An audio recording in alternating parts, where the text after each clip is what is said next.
Todos tenemos un secreto recóndito en el fondo del alma, ¿no?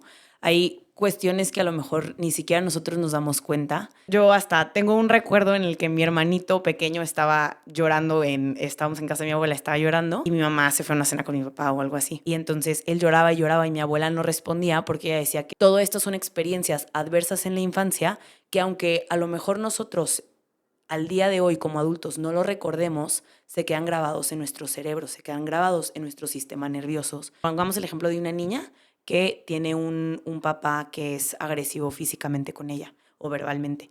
Esta niña, muy probablemente, si no sana sus heridas, va a buscar algo que le sea familiar.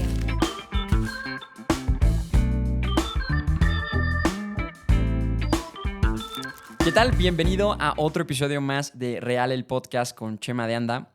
Este episodio vamos a hablar sobre las heridas y los traumas de la infancia, sobre las relaciones interpersonales y, bueno, también este concepto alrededor de la productividad. Y vamos a también dar herramientas del día al día de cómo, pues bueno, llevar, vaya, la redundancia, el día al día, ¿no? Todo esto siempre en torno a el crecimiento y desarrollo personal. Y para ello tengo a esta invitada el día de hoy, la psicóloga Mariana Beltrán del Río. ¿Cómo estás? Muy bien, Chema, muchas gracias por la invitación. Qué ilusión estar aquí contigo. Va a estar buenísimo, la verdad. Desde que empezamos a platicar un poquito de lo que podríamos estar hablando, pues realmente son temas que, a ver, sí se hablan en redes sociales, pero como que creo que siempre podríamos hablar un poquito más, ¿no? Y aparte creo que ciertas cosas ya sea como que las romantizan mucho o los llevan a un extremo y creo que, no sé, hay muchas cosas que a veces hasta ni se hablan, ¿no? Totalmente. Hay muchas cosas en redes sociales que nos pueden dar muy buena información, pero a la vez puede ser un poco alarmista o no profundizamos demasiados. Entonces creo que es importante pues, poder hablar estos temas con mayor profundidad. Oye, a ver, por ejemplo, yo quiero empezar, sobre todo para quien nos va a ver o escuchar, ¿no? Como que tal vez puede decir como, no, o sea, a ver, yo no tengo traumas, como para qué me escucho este video, o sea, este podcast, ¿no? Este episodio. Y es como o sea, justo algo que me comentabas es como, no importa quién eres, o sea, ni de dónde vengas, siempre hay cosas que pasan en tu infancia que ahora determinan mucho el cómo eres, ¿no? ¿Esos son traumas, son heridas? Pues fíjate que el trauma, bueno, me gustaría empezar con un quote que saqué de un escritor español, Carlos Ruiz, que dice, todos tenemos un secreto recóndito en el fondo del alma, ¿no? Hay cuestiones que a lo mejor ni siquiera nosotros nos damos cuenta de por qué actuamos en la manera que actuamos, pero todo viene de algo, ¿no? Algo hemos vivido que nos ha formado de la manera en la que somos, sobre todo cuando tú estás hablando, por ejemplo, de heridas de la infancia o del tema de trauma, pues cuando regresamos un poquito a la infancia, nos damos cuenta de que esta es una etapa en la que se configura la manera en la que nosotros nos relacionamos con nosotros mismos, con el mundo y con los demás. Entonces, claro que va a afectar la manera en la que pues percibimos al mundo y nos relacionamos con las demás personas en la edad adulta. O sea, por ejemplo, ya sea como hasta cómo yo me percibo mismo, o sea, si soy una persona con mucha, no sé, paciencia conmigo mismo, o soy una persona que tiene mucha autoestima o poca autoestima, todo eso viene desde mi infancia. Sí, fíjate que en la infancia hay pues un concepto que se llama el apego. No sé si lo has escuchado. Cuando somos pequeños, nos aprendemos a relacionar con nuestro cuidador primario, sean nuestros padres, si, no sé, si vivimos en un orfanato, por ejemplo, puede ser un cuidador primario ahí, o si crecimos con nuestros abuelos, pues puede ser quien haya sido esa persona que proporcionaba el cuidado primario Ujú. y configuramos este apego en la manera en la que nosotros aprendemos a relacionarnos con esa persona. Entonces, cuando somos pequeños, cuando somos bebés, tenemos ciertas necesidades y las expresamos con llanto, Ajá. ¿no? Entonces, si este cuidador primario es capaz de responder a nuestras necesidades, nosotros decimos, ok, yo puedo expresar mis necesidades y el mundo es confiable. El mundo o esta persona que es mi cuidador, mi mamá, quien haya sido, va a responder, me va a ayudar, está conmigo. Estoy en un lugar seguro. El mundo es seguro. Entonces, mi percepción del mundo es, en general, se puede confiar en la gente y en general las personas son buenas y yo puedo expresar mis necesidades y podemos encontrar la manera de solucionarlo, ¿no? Pero ¿qué pasa cuando estas necesidades que yo trato de expresar con mi llanto no se complacen. Es decir, yo lloro y mi mamá, mi cuidador primario, no viene. Es decir, nunca responde. O a Oye, justo, veces, perdón, eso es súper interesante, porque luego, por ejemplo, yo he escuchado que cuando un niño está llorando en la cuna, o sea, le dices como, no, déjalo, de que es, o sea, es bueno para que se acostumbre. Pero entonces no, o sea, es pésimo. sí, ese es un pensamiento como de una generación anterior a nosotros. Ok. De hecho, yo hasta tengo un recuerdo en el que mi hermanito pequeño estaba llorando, estábamos en casa de mi abuela, estaba llorando, y mi mamá se fue a una cena con mi papá o algo así. Y entonces él lloraba y lloraba y mi abuela no respondía porque ella decía que si siempre respondes a las necesidades del bebé, entonces lo estás mimando y vas a ser un niño Mimado. berrinchudo, Sí, un niño yo mimado. es lo que entendía, pero entonces es pésimo. Pero entonces no, lo que vas a hacer es un niño ansioso. ¿Por qué? Porque un bebé no tiene otra manera de Comunicarse. complacer sus necesidades más que con el llanto, o sea, comunicar sus necesidades y pedir ayuda. Y entonces cuando yo sé que yo me expreso y alguien me va a venir a ayudar y alguien me va a venir a cuidar, entonces digo, ok, soy importante, mis necesidades importan, yo soy un niño valioso. Entonces, cuando crezco con este sentido de seguridad, entonces me puedo comunicar asertivamente, entonces puedo relacionarme de una mejor manera con las personas, percibo el mundo como un lugar seguro, tengo una mejor autoestima. En cambio, cuando las personas no responden o cuando esta abuela nos deja llorando tanto tiempo, entonces me pongo muy ansioso porque a veces vienen y a veces no vienen. Entonces empiezo a tener una dependencia a mis figuras de apego, cuando crezco a las demás personas, soy una persona hiperactiva, no puedo controlar mis emociones porque dependo de las personas, porque no aprendí a regular mis propias emociones, porque mi cuidador no me ayudó a co-regularme. Así es como aprendemos a regular las emociones en la infancia. Pero, por ejemplo, entonces, aquí es una, o sea, una de las cosas como uno de los pilares, vaya, ¿no? Pero obviamente, si eso lo extendemos pensando extender como años de un niño, pues obviamente si el niño experimenta, no sé cómo llamarlo, como estos, o sea, roces, trancazos con cosas que no Momentos de deberían, dificultad, ándale, puede con ser. justo momentos, dificultades con este cuidador, con esta figura del cuidador, se van generando estas heridas de la infancia, ¿no? Si nos puedes decir, por ejemplo, o sea, sobre las heridas de la infancia, ¿cuántas heridas de la infancia hay y cuáles son? Sí, pues sí, o sea, el tema del apego, como tú dices, ¿no? Es una base en la que nosotros aprendemos cómo relacionarlos con los demás. Ahora, también es un concepto que nosotros en la psicotraumatología lo llamamos ACE por sus siglas en inglés, Ujú. ACES, es Adverse Childhood Experiences. Entonces, o sea, son experiencias adversas en la infancia que son más comunes de que lo que nosotros pensaríamos, ¿no? Entonces, esto puede ser maltrato físico, maltrato emocional, sexual, o si alguno de nuestros cuidadores estuvo bajo alguna sustancia, la más común, pues alcohol, o incluso droga, violencia de género, incluso si vivimos en un tipo de pobreza extrema en donde ni siquiera tenía los cuidados básicos, por ejemplo, acceso a agua o acceso a comida. Todo esto son experiencias adversas en la infancia que aunque a lo mejor nosotros al día de hoy como adultos no lo recordemos, se quedan grabados en nuestro cerebro, se quedan grabados en nuestro sistema nervioso y también configura la manera en la que nosotros nos relacionamos con los demás y con nosotros mismos y cómo percibimos el mundo. Ok, pero entonces, digamos, o sea, como eran, o sea, o sea, hay como, dijiste, como tres, ¿no? Pues son varias en realidad. Ah, o sea, no Nosotros son como cinco, son muchas. Sí, son muchas. Nosotros en la psicotraumatología lo que hacemos es tenemos un test Ajá. que literal se llama ACE, que tiene varias preguntas. No recuerdo si son 7 o si son 10, pero con que hayas tenido una de estas experiencias, pues ya se considera que pues un trauma, ¿no? O sea, Ok. adverse childhood experience, si has tenido una, ya se considera un trauma y pues dependiendo de la cantidad y que hayas tenido, pues también depende de la gravedad del trauma.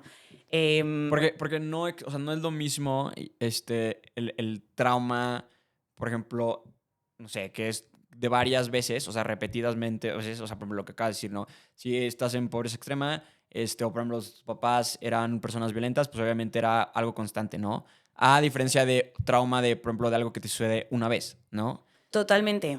Dentro del campo de la psicología y de la psicotraumatología hablamos de dos tipos de trauma, tipo uno y tipo 2. El tipo uno se refiere al trauma simple, o sea, es un evento concreto que fue en donde tuviste esta percepción de una amenaza, ¿no? Haya sido una guerra, haya sido un asalto, un desastre natural o alguna experiencia traumática puntual, un accidente de coche, por ejemplo, ¿no? Que es una única experiencia que tuviste. Es diferente al trauma complejo. El trauma complejo, ¿qué es un evento que es una situación cronificada en el tiempo. O sea, es algo que sucede, a lo mejor parece que no es tan grave, ¿no? Como puede ser la negligencia de un papá o la ausencia de una madre o un abuso psicológico, por ejemplo, en la infancia, que todo el rato te están diciendo que eres un mentiroso y que no sabes hacer las cosas y que tú no entiendes nada y no puedes aprender, ¿no? Ese tipo de cositas que son como microagresiones, pero a lo largo del tiempo. Y lo que sucede con el trauma complejo es que configura la manera en la que nos relacionamos con los demás. Es decir, tiene que ver con nuestro sistema de apego. Entonces, por ejemplo, esto puede ser pues maltrato, abandono, negligencia, incluso acoso escolar, porque al final también tiene que ver con la manera en la que tú te relacionas con tus compañeros, con las personas a tu O sea, por alrededor. ejemplo, los niños que siempre, o sea, que desde chiquitos hacen bullying a otros niños, viene obviamente de esto, ¿no?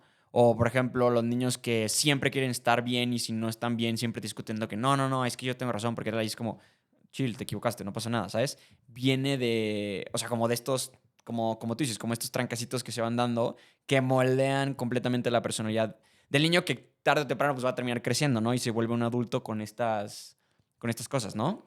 Sí, o sea, el tener este tipo de rasgos no necesariamente significa que tengamos un trauma complejo, pero definitivamente hubo una herida de ahí y habría que, pues, explorar y ver, ¿no? Cuáles son los recursos que tuvo esa persona al momento de vivir el trauma, porque es muy diferente, por ejemplo, vivir una experiencia de abuso sexual en la infancia en la que yo puedo contarle a un adulto de confianza y me dice, yo te creo, voy a protegerte y voy a hacer todo lo posible para acompañarte en esta experiencia, a vivir un abuso sexual, no expresarlo o expresarlo y que no te crean y que te digan que eres un mentiroso. Entonces, es esa falta de seguridad después de la experiencia Te adversa hace... puede hacer que el trauma sea mayor o ayudar a poder contenerlo un poquito más. Que está súper fuerte, ¿no? Porque, digo, no sé si las cifras son así en todo el mundo, pero en México al menos, como que si se llega a dar un abuso sexual, el gran porcentaje de las veces que es el abusador es alguien que es dentro de la misma familia. Entonces debe ser un ambiente muy estresante, ¿no? Pues bueno, te digo, el tema es de México, pero debe ser súper estresante para el niño en ese caso. Obvio puso el caso, por ejemplo, del abusador, pero pues el vivir constantemente con ¿cómo lo habías dicho? Como protector, es figura Como tener una figura que te proporcione seguridad. o sea, que te esté lastimando, ¿no? O sea, vaya, puse este caso del abuso, pero pues, o sea, en vivir constantemente con que este lugar seguro que tú dijiste que es, perdón, como el apego, este lugar como con el cual tienes apego, sea el que te genera esta herida, ¿no? Entonces yo creo que está muy heavy, ¿no? O sea, creo que todos los papás sí o sí deberían chutarse unos 2 años de terapia antes de tener hijos, ¿no? O sea, imagínate, Totalmente. si no es como te lo vas pasando por generación, ¿no? Totalmente de acuerdo, porque al final las experiencias que nosotros vivimos en la infancia, como lo hablamos al inicio, no configuran la manera en la que nosotros relacionamos con las personas. Y lo curioso del apego es que hay 3 momentos en que se puede configurar o reconfigurar. En la infancia, con nuestro cuidador primario, con nuestra pareja y con nuestros hijos. Entonces, si nosotros somos conscientes de aquellos patrones que repetimos, de aquellas cosas que vivimos que no estuvieron bien y que nos hicieron sentir como si no fuéramos valiosos, como si no fuéramos importantes, y logramos trabajar eso y sanar, entonces podemos ir relacionándonos con las demás personas de una manera diferente. Entonces o sea, mi cerebro, por ejemplo, pongamos el ejemplo de una niña que tiene un papá que es agresivo físicamente con ella o verbalmente. Esta niña, muy probablemente, si no sana sus heridas, va a buscar algo que le sea familiar. ¿Por qué? Porque nuestro cerebro encuentra seguridad en lo que le es familiar. O sea, por ejemplo, digo, que suena muy feo hablando, porque es un contexto, o sea, pues, bastante serio, ¿no? Pero, por ejemplo, los famosos, quote unquote, daddy issues y como todo eso es mama drama que dicen, o sea, de que, a ver, que realmente, pues, lo dicen de broma, ¿no? La gente, pero pues sí viene, o sea, de esto, ¿no? Exacto. O sea, si tú estás buscando a alguien que te cuide, o sea, a una figura de papá, es probablemente pues porque tú tuviste algún conflicto, no sentiste la seguridad en tu figura paterna o estuvo ausente, o a lo mejor tu papá se murió a una edad temprana y nunca lograste sanar esa herida y sigues buscando esa figura de padre. No, o sea, al final, digo, o sea, todo viene de algo, ¿no? Y al final hay muchos de nosotros que nos terminamos casando con alguien y decimos, es que es idéntico a mi papá. Ajá. ¿Por qué? Porque encontramos seguridad en lo que nos es familiar. Ok. No es que sea malo, es que nuestro cerebro, pues así está configurado para mantenernos a salvo. Porque lo que conocemos, decimos, I already know the outcome, ¿no? Ya conozco lo que sucede aquí, Ajá. entonces, si sigo en este mismo círculo, voy a estar a salvo. Pero ¿qué pasa cuando este círculo familiar es dañino?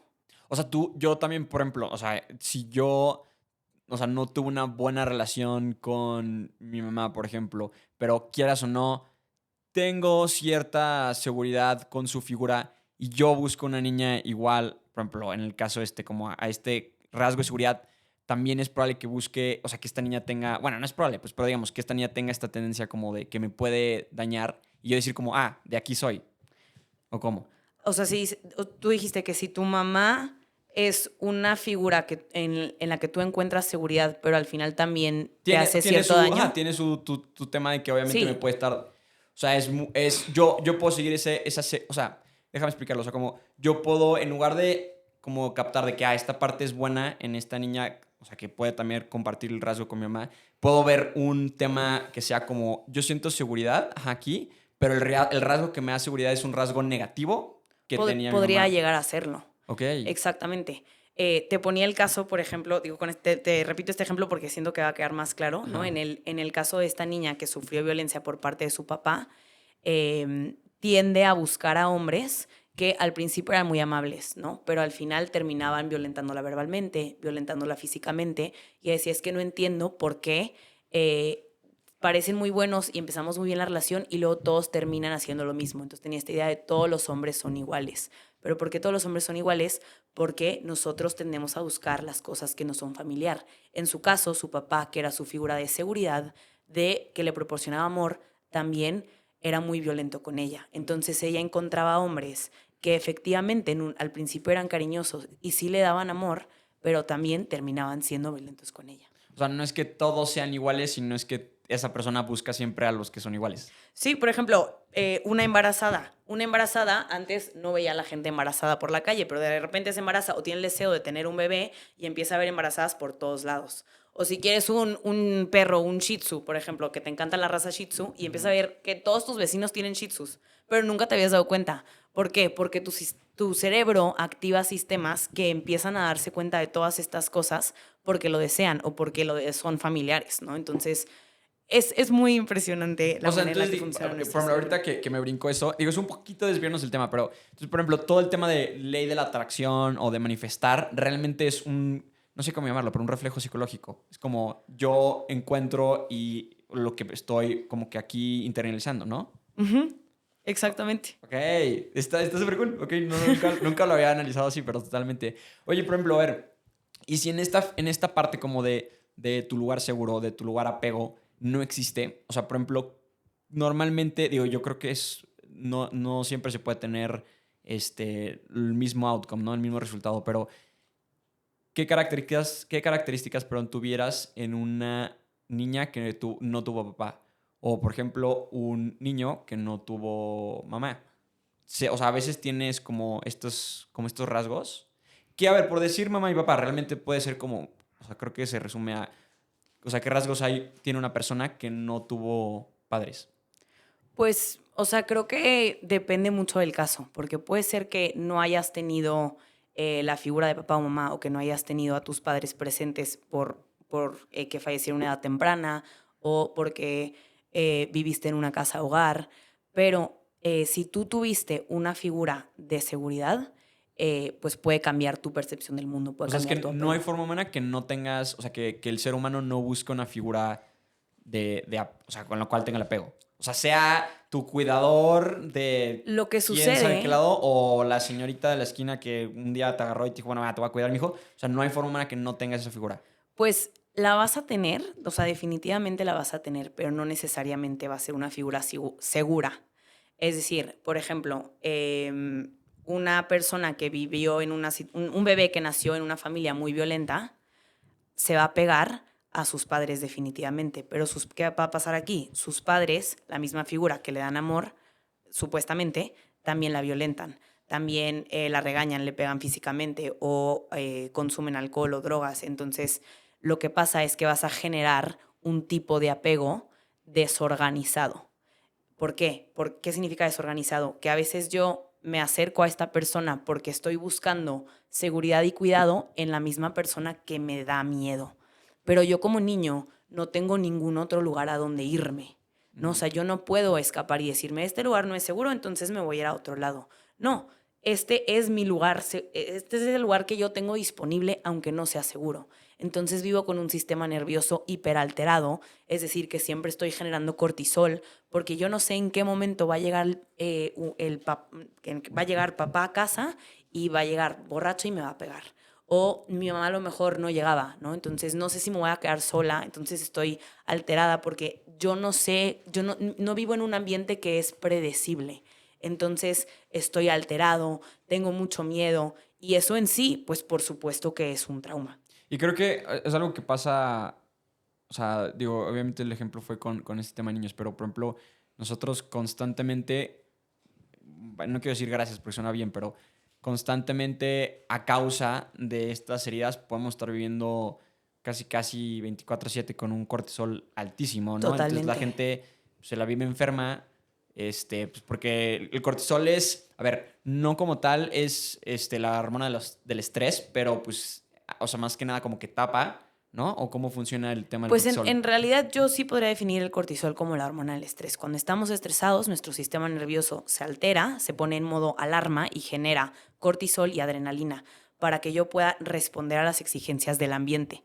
O sea, por ejemplo, si yo estoy así como en una situación normal, estoy tranquilo y de repente, pongamos un ejemplo de cavernícola, aparece un león, entonces las exigencias del ambiente cambian. Entonces, ¿qué pasa? Yo me estoy dando cuenta que no estoy rindiendo y tengo que subir esos niveles de cortisol y adrenalina para poder luchar, huir o congelarme y rezar que ese león no me vea y no me coma. O sea, es parte de, a ver, el cortisol es natural en tu cuerpo Es una y respuesta está natural hecho para literal justo supervivencia. O sea, en para situaciones de que te va a adaptarse. caer algo encima, te mueves, oye, porque estás bajo un estrés, ¿no? Pero ya lo que estamos haciendo, vivir con un cortisol alto es de lo peor, ¿no? Nos intoxica, cambia la configuración de nuestro cerebro, empieza a generar, por ejemplo, somatizaciones, nos empezamos a inflamar, empezamos a tener dolores en el cuerpo e incluso podemos llegar, o sea, si es un estado de estrés cronificado, sea por la causa que sea, ¿no? Sea emocional, sea porque tengo, por ejemplo, esta situación de la infancia o incluso porque vivo 24/7 en el trabajo y estoy muy estresado. Si es una situación cronificada, entonces empiezas a generar enfermedades físicas, empiezas a generar enfermedades mentales, porque cuando tú no sabes decir que no y respetar el ritmo de tu cuerpo y la necesidad de descanso que todos tenemos, tu cuerpo va a decir que no por ti. Entonces ahí es cuando te da influenza Sí, cuando o empiezan sea, los famosos burnout, o necesitas sea, los un parón. trancazos. Exacto. ¿Sabes qué está muy chistoso? Yo una vez estaba echándome justo un libro y habla muchísimo sobre el tema de hormonas y demás, ¿no? Y él se llama, creo que oxitocina, ¿no? Que es como que la que contrarresta el cortisol. Y una de las cosas que más te ayuda a generar oxitocina es el ser amable con las personas. Está súper chistoso. O sea, como que prácticamente, y creo que ahora lo vamos a tratar, ¿no? Pero tu relación con las otras personas, ya sea que te ayuda a generar tu famosa dopamina o demás, en este caso oxitocina, te ayuda a controlar muchísimo. O sea, a lo que voy con esto es, luego te venden 20,000 pastillas de que sí, es que nivela tu cortisol con esto y es como, no, brother, no necesitas meterte suplementos. Simplemente hay en la naturaleza hay como cosas allá afuera que puedes hacer o que puedes, ¿sabes? Que te van a ayudar a Totalmente. mejorar muchísimo, ¿no? Totalmente, hay muchas actividades dentro de nuestra vida. Digo que a lo mejor hay algunas personas que necesitan suplemento, es un caso concreto y pues habría que verlo con algún médico de referencia, pero como tú dices, ¿no? El ejercicio, el ser amable, el agradecer, el salir al sol, el tener una dieta saludable, como que todas estas cosas nos pueden ayudar a mejorar nuestros niveles de estrés y vivir una vida más sana, ¿no? Y poder regular nuestro sistema nervioso. Porque luego, ahorita está súper de moda 1000 cosas que hacíamos hace unos buenos años atrás y la gente está proponiendo así como cosas súper nuevas, ¿no? De que por ejemplo, el bañarse en agua helada o de que con hielo o o el grounding, ¿no? O sea, como que ya le ponen nombres muy fancy a ese tipo de cosas. Como, brother, antes simplemente era de que salía el sol. Ancestrales. Ajá, es de que Totalmente. solamente sale el sol, de que pisa pastito de vez en cuando, hace ejercicio, ¿sabes? Deja tú eso. Toma agua. La respiración. O sea, la respiración es una llave de la regulación de nuestro sistema nervioso. Y es algo que hacemos automáticamente y que no nos damos cuenta. Pero cuando estamos muy alterados, empezamos a respirar como mucho más alto. Pero cuando logramos regular nuestra respiración, hacer ejercicios de respiración diafragmática, hacer ejercicios literal ancestrales, ¿no? Que las personas hacían para poder sentirse en calma en ese entonces, es una llave, ¿no? Regulamos nuestro sistema nervioso, nos sentimos más en calma, tenemos cierto control de nuestro cuerpo, que son cosas súper básicas que nos hemos olvidado. Entonces, pues me da que gusto que podemos volver a eso. Te puedes hasta súper enfermar si estás respirando, por ejemplo, mal, ¿no? O sea, que estás respirando con la boca es pésimo, ¿no? Ah, eso no lo había escuchado. Sí, no, o sea, hay un buen de enfermedades que se derivan de las personas, digo, que no es normal, ¿no? Que respiran por la boca. Pero luego, por ejemplo, te generan un buen de enfermedades. O sea, como tú dices, respirar es tan importante que por algo, o sea, justo existe todo un aparato en torno a la respiración en tu cuerpo, ¿no? Entonces, cuando no lo haces de manera correcta, lo empiezas a hacer por la boca, es pésimo. O sea, te puedes enfermar muchísimo. Y a fin de cuentas todo está conectado, ¿no? Tanto nuestro sistema respiratorio, con nuestro corazón, con nuestro sistema nervioso, con las emociones, o sea, todo está conectado. Entonces, cuando logramos regular una parte de nosotros o si una parte de nosotros está alterada, entonces, como somos un todo, sí. Al final, pues todo se empieza a descompensar y te empiezas a tener manifestaciones pues de una manera u otra. Cuando sí, está loquísimo. Pero cosas que tú dirías como jamás lo relacionas. Por ejemplo, yo gran parte o sea, tuve un momento donde tuve muchísimo estrés y como que ratos así súper fuertes, o sea, anímicos. Y yo decía como, bueno, es tema mental, pero me enfermaba muchísimo del estómago, ¿sabes? Y era como, ¿por qué estoy enfermando el estómago, sabes? Y era como, o sea, justo fui al doctor y me dijeron de que, oye, normalmente estás súper de que estresado y como con un estado anímico muy bajo. Y yo que, sí, de que, ¿pero qué tiene que ver? De que, ¿no? O sea, literal, tu estómago, pues, ¿qué era? No era la dopamina, pero era una hormona, no me hagas caso, creo que sí es la dopamina. Tu intestino produce el 95% de la dopamina de tu cuerpo. O sea, eso es como... O sea, uno pensará como, no, a ver, es tu cerebro. Y sí, tu cerebro produce dopamina. Pero es el intestino. Está loquísimo. Yo me acuerdo, lo busqué y es como... Eso no lo había escuchado. Sí. Digo, lo vamos a tener que robar, pero... O sea, es algo muy loco. Entonces, sí, todo se conecta. Que al final nuestro cuerpo es como el pizarrón del alma, ¿no? Entonces, cuando no estamos bien anímicamente y no logramos expresarlo. Yo vamos a buscarlo. No, pero sigue diciendo. O tener alguna manera de sacarlo, ¿no? Lo empezamos a expresar en el cuerpo, en el estómago, en las enfermedades. Sí, mira, ve, el intestino produce el 95% de la serotonina. Olvida, no era dopamina, era serotonina del cuerpo. Ok, eso está loco, ¿no? Es, la neta, digo, es normal confundirlo. Yo que no soy experto, pues, pero está cañón. Hormonas placenteras. Sí, yo 95, está loquísimo. Oye, a ver, poquito volviendo al tema. Todas estas cosas que hemos estado platicando, obviamente te las llevas ya de tu etapa de adolescencia y demás, ¿no? Y todo eso se transmite en las relaciones que tengas, ¿no? Ya sea relaciones amorosas con tu pareja o inclusive relaciones con, pues bueno, bien tu jefe, tu trabajo, tus colaboradores, ¿no? Y pues obviamente estos problemas no los dejas, ahora sí que en casita, sino que te los llevas contigo y ahí es cuando empezamos a tener adolescentes y adultos infelices, ¿no? Totalmente. O sea, la manera en la que nosotros aprendemos a relacionarnos con el mundo con base a las experiencias que hayamos tenido tempranamente, si no las sanamos, pues continuamos repitiendo lo mismo. Entonces, aquella persona que, no sé, le tenía miedo a su papá en la infancia, pues a lo mejor ahora eso se transmite a tener problemas con su jefe, le tiene miedo a su jefe, siente o es es, por ejemplo, muy autoexigente. Aquellos niños que en la infancia les demostraron que solo valían porque Por su si sacaron 10 productividad. o Ajá. no, ¿no? De que, ay, muy mal, ¿por qué no sacaste 10? ¿Por qué sacaste 8? Tú puedes hacer mejor. Entonces el niño aprende que no se puede equivocar, que solo vale si hace las cosas perfectas. Entonces de adulto se vuelve un adulto O perfeccionista, sea, como high achiever, pero está mal, ¿no? que al final viene de una herida. O sea, es padrísimo, ¿no? Que tengas tu empresa, que haya sido súper exitoso, súper bien, pero Detrás de.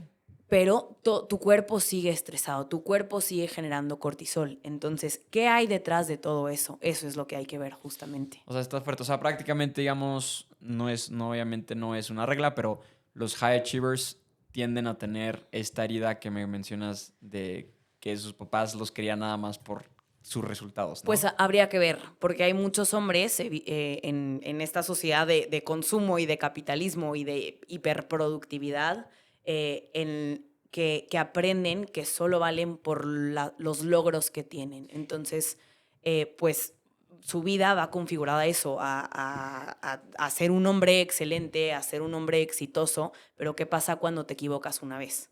¿No? A lo mejor eres un hombre exitoso y eres súper seguro de ti mismo y has tenido los logros porque la tuviste difícil en la infancia, pero porque dices, voy a salir adelante y están a mis heridas y he logrado salir adelante. Excelente. Pero ¿qué pasa cuando te equivocas? ¿No? ¿Te lo permites? ¿O eres tan exigente contigo mismo que te tiras al suelo y dices, ni una más, la super regaste, eres una persona del asco, ¿no? O sea, ¿cuál es tu self-talk cuando cometes algún error, cuando no Es lo logras? es súper importante, ¿no? Cómo nos hablamos. O sea, el diálogo que tienes contigo mismo es. Uf. Ay, ¿cómo se llama esta frase que me encanta? Que es lo profundo del hoyo en el que te caigas depende de. ¿Cómo era, carajo? O sea, como de tu percepción, vaya, de qué tan profundo te digas que era. No me acuerdo, me voy a acordar bien cómo era la frase, pero prácticamente es eso, ¿no? Como el tema de en torno a, pues, tal vez no es big deal y tú lo haces la cosa más grande del mundo porque justo, o sea, literal estás. Sí, y si volvemos atrás con todo esto nuevamente y vemos por qué soy tan autoexigente conmigo mismo o por qué me hablo de una manera tan fea y volvemos al tema de las heridas de la infancia, nos damos cuenta que lo que nuestros papás nos decían, lo que nuestros cuidadores nos decían en la infancia, es decir, no te puedes equivocar, no eres un loser si fallas, ese es el mismo self-talk que tú internalizaste y que ahora te lo dices a ti mismo para protegerte del ambiente. Es decir, como me lo hacían a mí, yo aprendí que yo soy una mala persona, que yo no valgo, que yo me equivoco. Entonces yo empiezo a decírmelo a mí mismo para tratar de evitar esos mismos errores que cometí en la infancia y protegerme. Entonces la autoexigencia también es una herida de la infancia. Ok. Oye, y acá, por ejemplo, se me hizo muy interesante, o sea, hablando justo un poquito como sobre el tema de la autoexigencia y como el tema de los hombres que mencionaste, que está, o sea, está muy cañón y creo que también lo hablaste, ¿no? De sociedad. Como es muy constante como ahorita el hombre o sea, su valor depende, o sea, y creo que ni siquiera muchas veces es alguien externo, ya sea o sea, una niña o sus papás, pero creo que está muy constante esto que el hombre, su valor es en torno como a la productividad o qué tan productivo es por ejemplo, qué tanto dinero gana. Yo tengo, y cuando justo te hablé para hacer el capítulo, una de las pláticas que tuvimos es muchos de pláticas que tengo con amigos o con gente que así pues, estás platicando con cuates, ¿no? O sea, que tal vez no es tu amigo, pero lo conoces de una fiesta o demás, o networkeando y demás. Y llegas a este punto donde dicen como, no, es que tal vez yo, como todavía no estoy ganando tanto, todavía no puedo tener de qué novia, o no puedo tener familia, o no quiero esto, ¿sabes?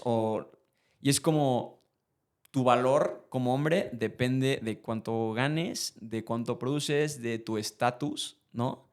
Y eso está, pues yo creo que está mal, ¿no? O sea, a ver, tal vez tiene que tener un porqué, ya hasta, tal vez, o sea, si quiero meter en rollos Biológico. más como, ajá, como biológico. O sea, Ujú. es decir, tienes dinero, puedes, o sea, proveer y puedes, o sea, sabes, como que tienes protección, ¿no? Pero ya llegar a un nivel donde dices como, no es que no puedo ser feliz o no puedo tener, o sea, a ver, vaya, o sea, tener novia, por ejemplo, porque no ganó suficiente es como, uff, ¿sabes? Creo que es algo muy fuerte, ¿no?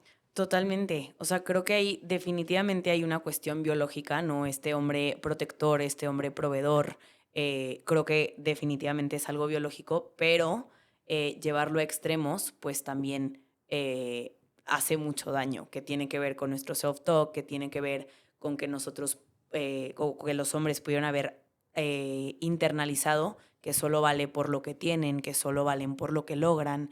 Incluso se puede volver una forma de evasión emocional, ¿no? En que yo, si tengo un apego evitativo y me da miedo la intimidad, entonces me puedo escudar ante el tema de que no tengo lo suficiente ahorita como para tener novia. Entonces, habría que ver, puede ser que haya muchas situaciones en torno a eso, pero es una realidad que la sociedad de hoy le exige muchísimo sobre todo a los hombres. O sea, definitivamente a todos, pero sobre todo a los hombres. Ok. A ver, realmente, o sea, por ejemplo, yo lo que veo mucho en redes es temas de salud mental de hombres. A cada rato es como, bueno, sí, pero no importa porque soy hombre. Que tal vez lo hacen de broma, lo hacen de chiste, ¿sabes? Pero sí hay como que, a ver, no estoy diciendo que en mujeres no, pero yo, por ejemplo, lo que percibo más es, sí, como es una sociedad que está migrando, bueno, ya somos una sociedad muy consumista, muy como de que comprar cosas y demás, muy materialista. Sí, se le pone mucha carga, ¿no? En el sentido como de, tal vez casi tu autoestima está relacionado a cuánto ganas. Totalmente. Y hay una cuestión de que a mí me llama mucho la atención de los hombres, que es el tema del enojo. Ok. ¿Cuándo surge el enojo? Bueno, digo, el enojo es una emoción normal dentro de todo el arco iris y el rango de emociones. Pero ¿por qué es que los hombres se enojan más que las mujeres? Porque se ha percibido o la sociedad les ha dicho a los hombres o la cultura que no tienen derecho a sentir emociones, que no pueden estar tristes, que no pueden expresarlos. Entonces no lo demuestran, no solo demuestran las emociones bonitas o se demuestran como neutros, como muy serenos, Es que eso es una tontería, porque, bueno, perdón, ajá, pero continúa. reprimen tanto que, o sea, sus emociones están como dentro de una olla express que se acumulan, se acumulan, se acumulan y eventualmente explotan. No, o luego estos roles, por ejemplo, que también lo estábamos hablando, como que estos roles de personas que no son roles, la palabra es como estos ídolos, si quieres llamarlo así, o referencias que tenemos luego justo en redes sociales. Te ríes porque sabes de quién estoy hablando. No, está perfecto. A ver, mira, el tema era lo que le platicábamos, como por ejemplo personajes como Andrew Tate, ¿no? Que son estas figuras que quieras o no, muchos niños o muchos jóvenes no tienen estas figuras hacia dónde ver y ven una persona quote unquote exitosa, que lo tiene todo en cuanto a lo que la sociedad te dice, esto es ser exitoso, y ven cómo hablan, por ejemplo, de la mujer, o es como, no te cases, es una tontería, de que mejor tener muchas esposas, o tú enfócate en generar dinero, o sea, de que 1%, ¿no? Que son, o sea, la verdad es que en realidad es muy tontas, o sea, o sea, no va por ahí, ¿no? Tú me habías dicho justo que de las personajes que dices que más le hacen daño a los niños es, bueno, ya ahorita ya no sé qué tanto tengan, y siguen teniendo, ¿no? Su canal, pero Andrew Tate, ¿no? Sí, sí, Andrew Tate se me hace un extremo. La verdad, creo que es un hombre, o sea, que aparenta hacer las cosas bien porque te habla de cuidarte a ti, de hacer las cosas aunque no tengas ganas, de cuidar de tu mujer y de ser un caballero. Y hay cosas muy buenas que tiene, pero creo que las lleva a un extremo. Y lo que yo he visto, o sea, características que he visto en estos hombres que son hiperexigentes consigo mismos, que no se permite ni un solo error, por ejemplo, Andrew Tate, ¿no? Ajá. Que al final se vuelven poco emocionalmente disponibles. Entonces, aunque parezca un hombre muy exitoso, a mí me gustaría cuestionar un poquito sus relaciones interpersonales. Sí, sí, Digo, no, sí. no es que lo conozca y no es que esté tan familiarizada con su contenido, sí con algunas cosas, pero, pero yo creo que más que venir de un lugar sano, viene de esta parte de autoexigencia, de no puedo fallar, de yo tengo que ser lo mejor en todo. Incluso, por ejemplo, hombres que estuvieron en una situación de debilidad, de vulnerabilidad, donde no se sintieron fuertes, se ha visto que muchos tratan de compensar eso con su físico. Es decir, que se la pasan todo el tiempo en el gimnasio, que ahora son estos hombres súper fuertes, súper rudos, pero pierden esta parte de la vulnerabilidad y se vuelven no emocionalmente disponibles. Ajá, como inhiben sus sentimientos. Que creo que es muy importante, ¿no? Y yo, por ejemplo, me eché un libro y justo ahorita que lo estás mencionando se me hace increíble, que te dice prácticamente que en cada hombre está esta figura como este arquetipo, ¿no? De el guerrero y el amante, ¿no? Entonces, Ujú. como que sí, a ver, obvio, el hombre tiene que tener esta parte como aguerrida, de buscar, luchar, ¿sabes? Como de querer salir, vaya, ajá, justo, de luchar por algo, ¿no? De salir adelante, de como, ¿sabes? Esta parte aguerrida, vaya, ¿no?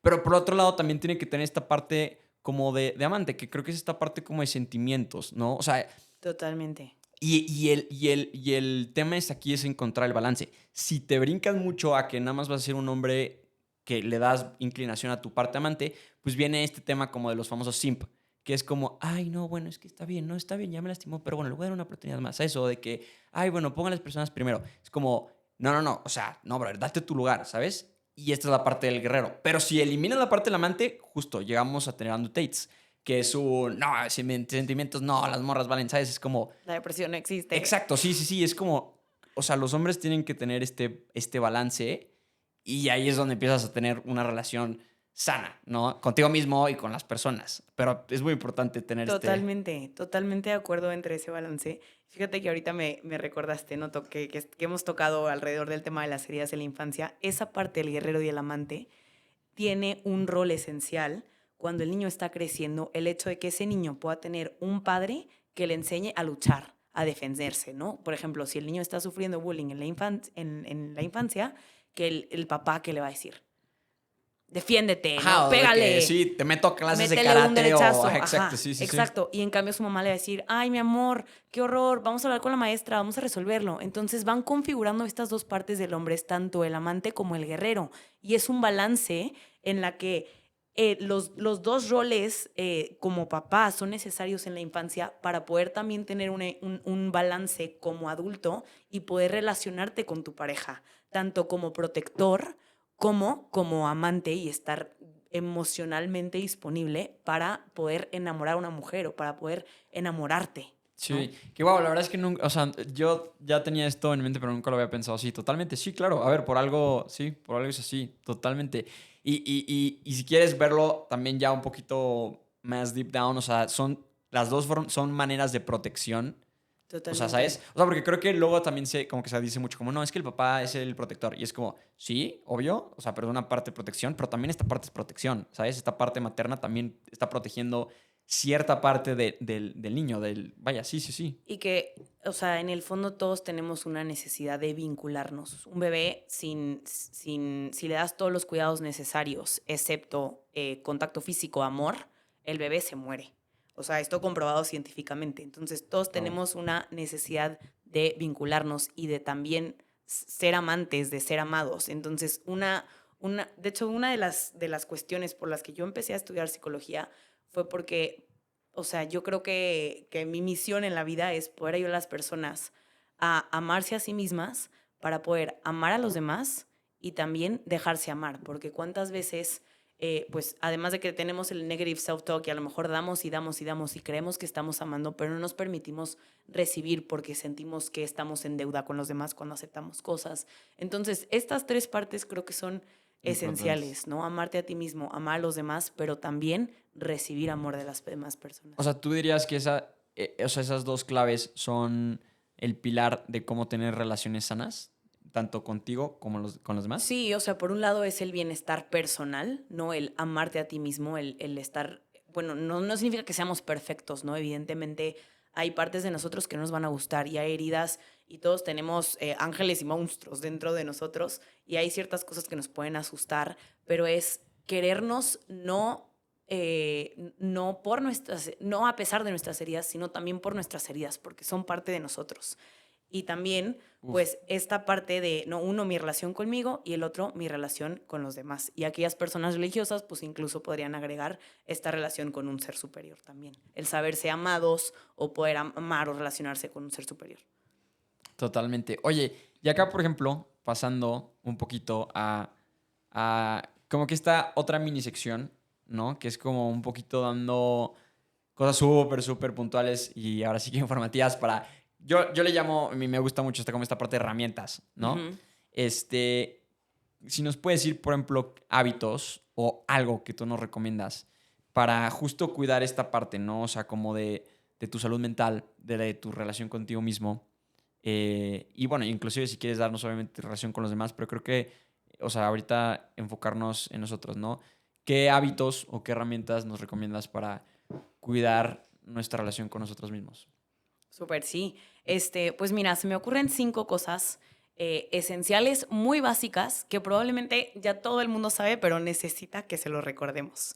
Uno es el cuidado de uno mismo. O sea, las cosas básicas, ¿no? Come. ¿Cómo está tu alimentación? ¿Cómo está tu hidratación?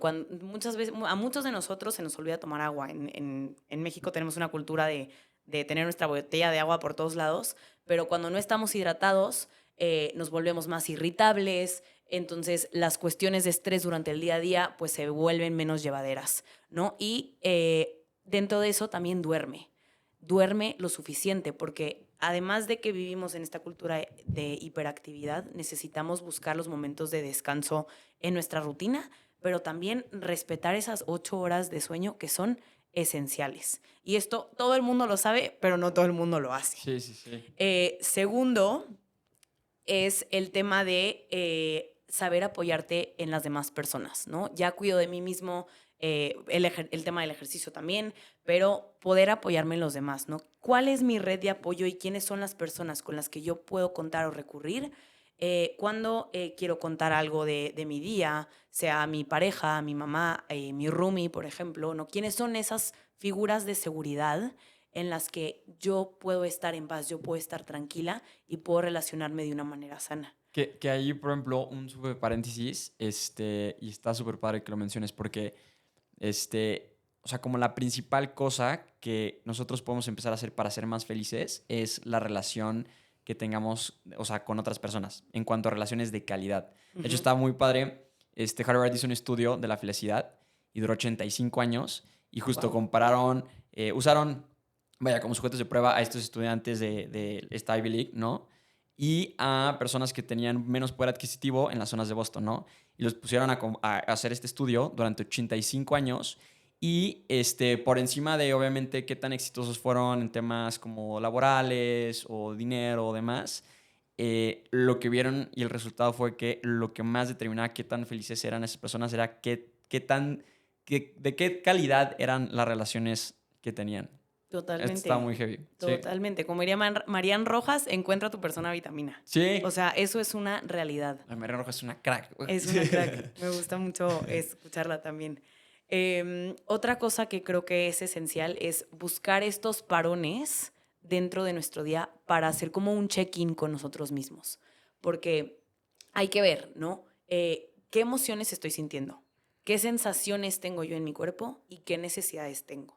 Entonces, cuando yo puedo identificar cómo me siento y cuáles son las señales que me está dando mi cuerpo, si tengo la espalda tensa, si estoy súper alterado, si estoy nervioso, cómo está mi respiración, cómo están mis músculos, o tengo esa sensación en el estómago de tengo que ir al baño porque estoy a punto de explotar, ¿no? Hay que ver qué nos quiere comunicar nuestro cuerpo y cuáles son esas necesidades que tengo. Necesito un abrazo, necesito platicar con alguien, necesito dormir porque ayer dormí 4 horas terminando un proyecto y entonces puedo yo actuar para poder complacer esas necesidades. O sea, escuchar a tu cuerpo. Exacto. Tener un momento de check-in. Si necesitas ponerlo en tu calendario, ponlo en tu calendario porque es más importante que todo lo que tienes que hacer, te lo aseguro. Entonces, tener ese momento de check-in y ahora que las identificamos, podemos comunicar las necesidades que tenemos, sea con nuestra pareja, sea con nosotros mismos. Yo, por ejemplo, que vivo sola, vivo con roomies y a veces, pues, necesito un abrazo. Y al principio, pues, es algo que me daba pena pedir, pero es como, no, a ver, o sea, necesito contacto físico, necesito un abrazo de una persona, tú dime al día, y llego con mi roomie y es, oye, ¿te puedo dar un abrazo? Y es lo más bonito del mundo y pues también es poder encontrar esas relaciones en las que encontramos seguridad, pero podemos pedir y complacer nuestras necesidades únicamente si las identificamos. Entonces, he ahí la importancia de agendar tu check-in Contigo por lo mismo. menos una vez al día contigo mismo. Sí, sí, sí. Y bueno, estos serían las cositas que yo les diría que son muy básicas, pero y que a lo mejor todos sabemos, pero creo que son esenciales en nuestro día a día para nuestro bienestar. Y por supuesto que si identificamos que hay una cuestión que nos sobrepasa, ¿no? O sea, ya una cuestión de salud mental o de salud física, pues por supuesto que no tener miedo de pedir ayuda, Sí. ¿no? De acudir a un profesional, de acudir a un médico, de acudir a un psicólogo, a un psiquiatra si fuera necesario, porque esas también son necesidades que nuestro cuerpo está expresando. Y a veces no podemos solos y está bien, ¿no? Entonces, esos serían los 5 consejos que diría yo para poder mejorar nuestro bienestar. Y en general creo que, o sea, si algo podemos como resumir de este episodio, creo, o sea, tocamos varias cosas, pero creo que si algo podríamos resumir es la importancia de justo, o sea, de buscar ayuda, pero no porque estemos en una situación que estemos muy mal, simplemente, quieras o sí vas a tener estas heridas, estos traumas de la infancia que vas a ir acarreando. Y pues qué mejor, o sea, que irlas resolviendo y conociendo, ¿no? Para actuar sobre ellas, pues porque al fin y al cabo las vamos a cargar pues, toda nuestra vida, ¿no? Totalmente. La parte del autoconocimiento, de reconocer que evidentemente no somos perfectos, pero que no pasa nada, ¿no? Que este autoperfeccionamiento o que la vida al final, pues eso es el camino. Y pues hay subidas, hay bajadas y simplemente es ir aprendiendo a navegarlas. Y You está got bien. this. You got this. Oye, a ver, y ya último para cerrar, ¿cómo te podemos encontrar en redes En sociales? redes sociales estoy como Mariana Bry, Ajá. Bry. Ok, y ahí subes contenido de... Estoy subiendo ahí contenido de psicología, de trauma. Estoy igual en TikTok como en Instagram, ahí me pueden encontrar. Igual das terapias si es que quieres... Sí, doy sesiones. YouTube, promuévete aquí. Promuévete. Doy terapia, ahorita estoy en línea, estoy en proceso de ya conseguir mi consultorio físico, pero doy terapia en línea y estoy haciendo una maestría en psicotraumatología. Estoy entrenada en terapia MDR, que es una terapia no de psicotraumatología, una terapia de trauma para tratar todo este tema que hemos hablado, ¿no? De las heridas de la infancia como trauma simple, complejo, todo este tipo de cosas. Buenísimo. Oigan, pues muchísimas gracias por haber escuchado y visto este episodio real el podcast. Vamos a empezar a subir muchísimo más este tipo de episodios. Es un tema que me gusta muchísimo.